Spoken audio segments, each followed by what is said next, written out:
नमस्कार सर्वांना. आज हरतालिका आहे म्हटलं, मनात आलेला एक विचार सगळ्यांसोबत शेअर करावा. झाली पूजा सगळ्यांनी? ग्रेट. पण त्यांचं काय, ज्यांना आज मासिक पाळी आलेली आहे? सर्व दूर लोटताय, खूप वाईट वाटतंय, स्वतःला कोसत बसली सकाळपासून. आजच यायची होती का, माझा उपास लागू होणार नाही, मला पूजेला जाता येणार नाही. पण बाळा, हे आधीच्या काळात तुझ्यासारख्या बायकांना शारीरिक आराम मिळावा म्हणून लावली गेलेली प्रथा होती. म्हणून तुला स्वयंपाकघरात जाता येत नव्हतं, म्हणून तुला इतर कामं करता येत नव्हते, म्हणून तुला कोणाला हात लावता येत नव्हता. आणि या शारीरिक प्रक्रियेला जर तू अशुद्ध मानून स्वतःला कोसत असशील तर प्लीज हे बंद कर. मासिक पाळी काय गं? तुझा गर्भाशय दर महिन्याला अगदी प्रेमाने येणाऱ्या बाळासाठी एक पाळणा बनवत असतो. आणि जेव्हा गर्भाशयाला कळतं की आता बाळ नाही येणार आहे, त्याला तो पाळणा सोडावा लागतो. आणि त्याच प्रक्रियेला मासिक पाळी हे नाव दिलेलं आहे.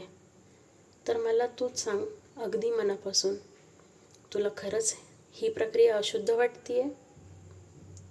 अगं वेडे, ही सगळ्यात शुद्ध प्रक्रिया आहे, जी भगवंताने फक्त एका स्त्रीला दिलेली आहे.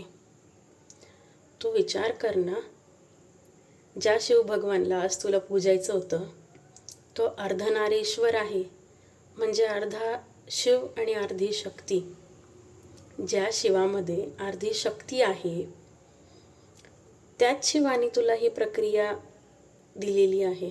आणि तोच शिव खरंच तुला अपवित्र मानेल? खरंच तुझी पूजा नाकारेल?